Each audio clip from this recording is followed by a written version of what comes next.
Hey guys, so I got halfway through this circuit when I realized that my phone wasn't turned on. So I'm hopeful that I can bring you up to speed on what I've done. So here I have 3 parallel branches in a resistive, inductive, and capacitive circuit.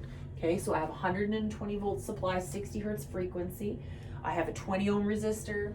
I have a coil that has an inductive reactance of 60 ohms. I have a resistance in the coil of 5 ohms. I have capacitive reactance 25 ohms.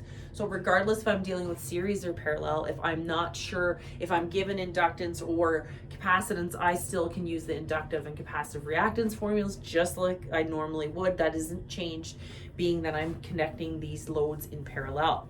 So the thing that is changed is going to be the constant variable. So in our series circuit, our constant was the current, and then the volt drops were added then vectorially using our triangles. So now our constant, being that it's a parallel circuit, is going to be 120 volts, and the current is now what we're going to be adding vectorially using our triangles. So I have drawn your voltage, your current, and your power triangles because this is for a parallel circuit.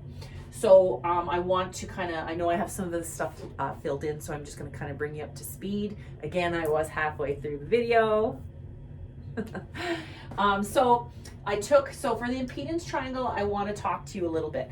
Impedance of the branches is still relative in a parallel circuit. The thing that's different in parallel is that we can no longer use the impedance total for the circuit. Big cross out. But I can still use the impedance triangle for the coil with one rule and exception, and I'll get to that. So if I have 120 volts across a 20 ohm resistor, I can just put the 20 ohms here, no problem there.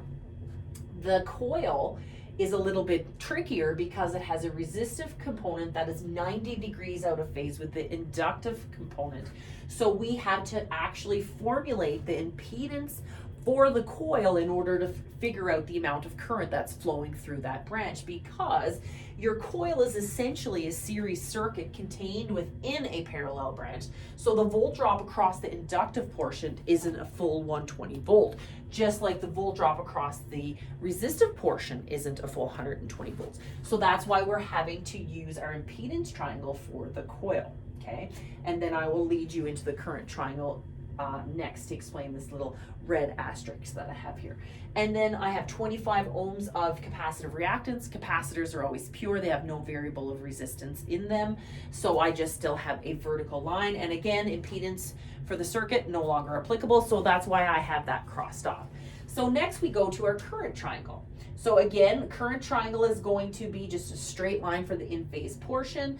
To find the current that's flowing through the resistor branch, I'm just using Ohm's law. 120 divided by 20 gives me 6 amps.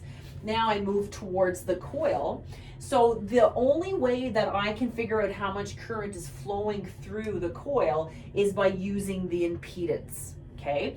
I cannot take 120 divided by 5 to figure out the current in the resistive portion of that branch because I don't have a full 120 volts across that 5 ohms. Same thing with the inductive reactance. I can't go 120 divided by 60 to get the current through the inductive portion because that full 120 volts is not across that variable. So when you're going from impedance triangle for the coil, you must use the hypotenuse to go to the current through the branch and then the power factor. Okay, so I found the impedance of this coil by using my Pythagorean. 5 squared plus 60 squared gave me 60.208.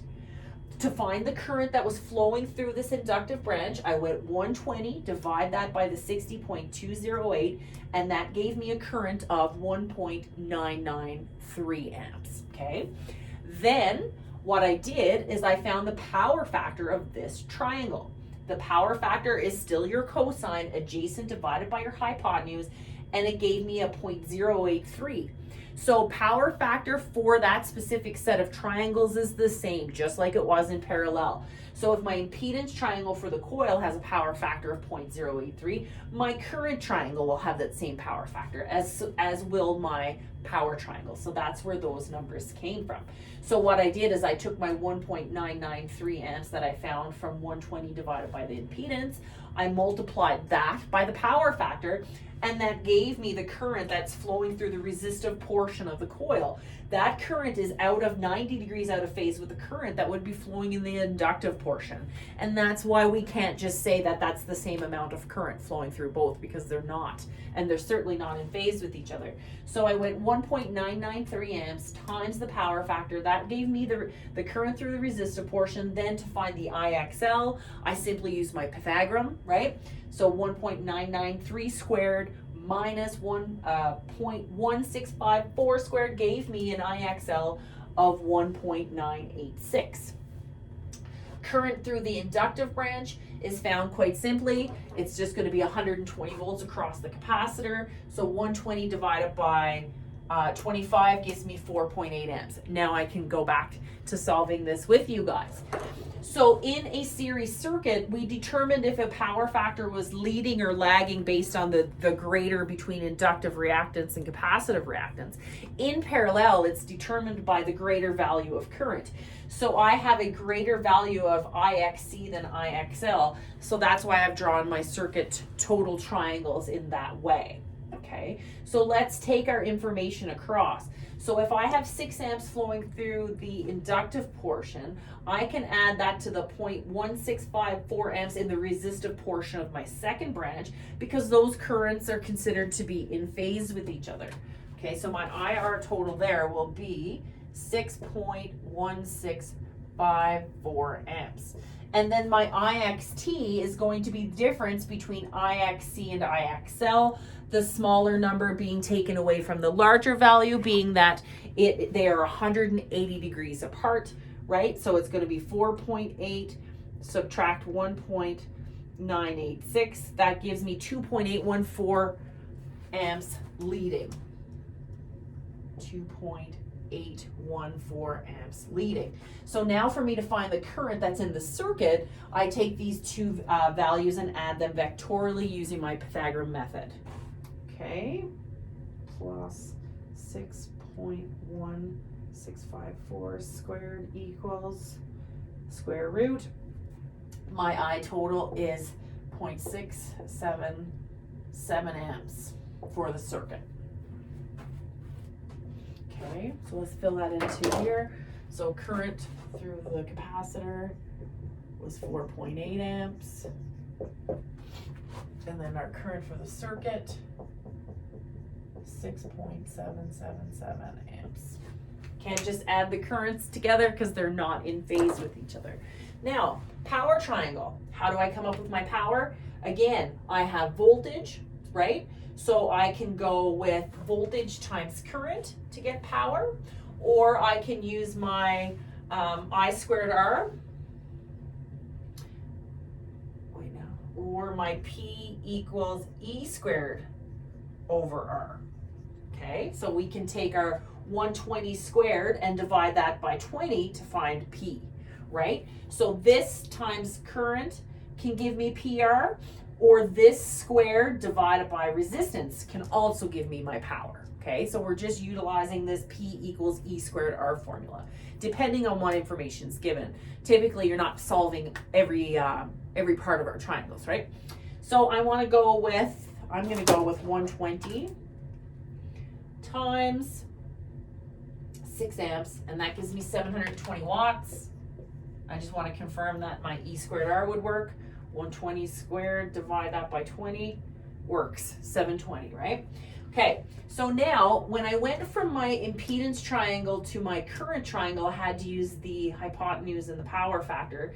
The same is not true for the power, okay? Once you're out of the impedance triangle, you can use any sides. But I want to stick to using the hypotenuse and the power factor just because that's what I have. I have my power factor, so I'm going to do that. So 120 times the current through the branch will give me my S, right? Will give me my apparent power for the coil. So 120 times 1.993 equals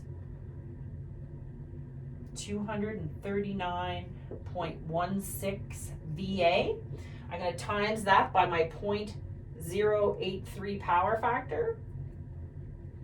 239.16 times 0.083 gives me 19.85 watts. And to find my QXL, I'm just going to Pythagorean. 239.16 squared minus 19.85 squared equals square root 238.33 VARs. Okay. My QXC, same thing. I can go with 120 squared divided by 25, or I can take the 120 times it by the current. 120 times 4.8 equals 576 VARs. Okay, so 720 gets added to the 19.85 to give me a PR total. So 720 plus 19.85 equals 739.85 watts. And then my QXT is just the difference between my inductive and capacitive VARs. Again, my capacitive VARs are larger, so 576 subtract 238.33 gives me 337.67 VARs. Okay, and I can just Pythag to get this side, or I can go 120 times the current through the circuit, and that also is applicable for finding apparent power, isn't it? So I'm going to square that, plus 739.85 squared equals 813.26 VA. So it should be somewhat close. We'll go on 120 times 6.777, 813.24. Okay, so take your time with this circuit. Pause it, try and figure it out yourself as you go along. It's just super important, you guys. I can't stress enough. Impedance total is no longer applicable in a parallel RLC circuit. When you're coming from the impedance of the impedance triangle for the coil, you cannot use the resistive portion with voltage to get the current. You cannot use the inductive portion with the voltage to get the current. When you're coming from the impedance triangle of the coil into your current triangle, you must use the hypotenuse and the power factor. That is the mistake that everyone will make in parallel. So hopefully this helps you catch it. Okay, I will see you in the next video.